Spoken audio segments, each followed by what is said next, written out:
Birthday is the best holiday. This is definitely not about me, although if you think about it, it's a pretty good reason to gather friends at the same table. Restaurant and only restaurant was my first idea, but by that time I was so saturated with these institutions that my soul asked for something simple and well forgotten, and at the last moment I decided to gather friends at home for shoulders. I was already completely finished relationship with his first wife and ahead of a few great years of life, free bachelor unencumbered by permanent relationships. Part of the table set on the table was cooked by my hands, but I must admit that most of the dishes were ordered in the restaurant. Guests gathered 12 people, and I jokingly called the event the Last Supper. Time flew by quickly. The hands of the clock have already passed midnight. All sat at the table well fed and quite tipsy, and as it often happens, all had several conversations at the same time, divided into small groups of interest. Men entered into some noisy, useless dispute, and ladies discussed some female nonsense. Became quite boring. Let's go show you. I heard these words that pulled me out of the soporific nakedness of voices. Well, are you going to give me a tour or not? Barbara repeated. Let's go. I said. I was getting up from the table. Paulina got up from the sofa and stepped over her friends and followed me. It's boring, she said. Where do you smoke? Nowhere, I answered. But we'll find a place for you. Where do we start? I asked her. Where do we start? I stood in the hall. Your apartment. You show me. Smiling, she said, and she added the toilet and the kitchen. I've already seen the bathroom.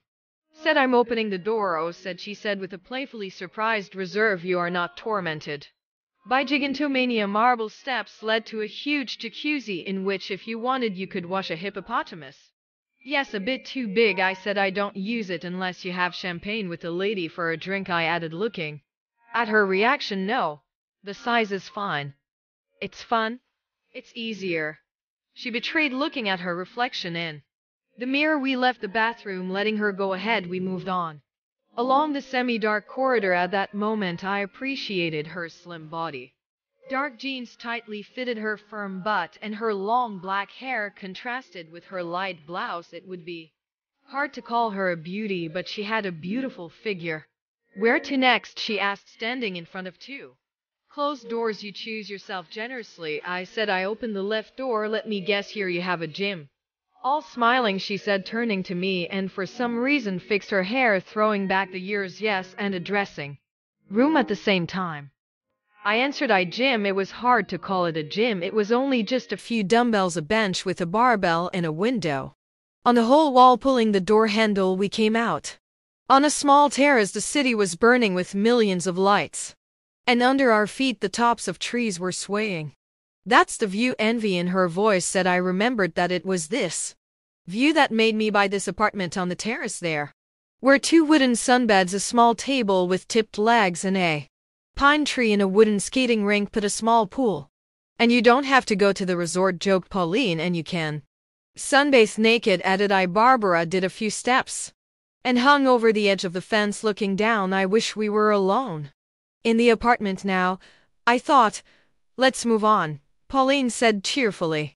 Turning around, we went back into the room. Next in line was the bedroom. Pushing the door open, I skipped straight ahead. The room was lit by a soft background light streaming along the walls. You're not serious? I asked Pauline, staring at the six of polished metal in the far corner of the room. I ordered it only 2 months ago and have only seen one performance on it so far. She took a few quick steps and wrapped her arms around the pole and started walking slowly in a circle with one arm outstretched to the side. That's cool. I've never seen that before, she said, smiling. She climbed up to the ceiling. Catch me, she commanded, and unclasped her hands and slid down, holding on only with her legs, spreading her arms. I tried to back her up and slid down. She was in my arms. Her touch was like a light electric shock. Even to say more, I wasn't ready for it. But something so shy. Birthday boy, she asked me. She snuggled up to me. She came closer. She whispered, please make sure no one comes in. Then she unbuttoned my pants and did something that I just fell into a stupor. This is my present to you, she said, and started to tidy herself up. We should go now, she whispered, and added, I haven't smoked yet. After buttoning my pants, we left the bedroom and went out on the terrace. It was quiet and cold. Darkness, and I looked at her face, slightly illuminated by the flame of a cigarette at the moment. I thought her face even very attractive. Yes, Katya was right, exhaling smoke in the darkness. Said she, in the sense of, I asked you, you are cool here and wanted to evaluate myself calmly. Said Polina, what do you think? I do not know that you sleep with her. Interesting was to feel like a trophy. What a woman. Chatty thought I won married. Full shares his adventures with another. Now all that happened became much clearer to me, and what she told me about me. With faint surprise I asked, yes, all of you all sleep with each other, she said, either with envy or with a note of resentment in her voice. But it happens sometimes, and for you I'll find time.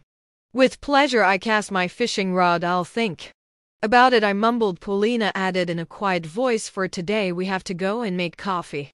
I can't go back to the table like this. Your husband won't understand. She pushed me in the side, and going out together in the corridor. She went to the bathroom and I to the kitchen. Our absence, the tipsy company almost didn't notice who anyone wants coffee shouted. I went to the hall. After counting the people, I went to fulfill the order. Polina sneaked up silently and gave me a cup of brew. She whispered in my ear and kissed me. I left. She was surprised. In the bedroom, she whispered. She pulled away from my lips. The coffee almost ran away on the when I turned around in the kitchen. She was gone. The guests had left at 4 a.m. I put the dishes away and finally made it to the bedroom. I remembered her words and went to look for the night scene in the bedroom. Next to the pillow there was a small piece of tissue with an obviously specially made lipstick imprint, a cell phone number, and one word: tomorrow.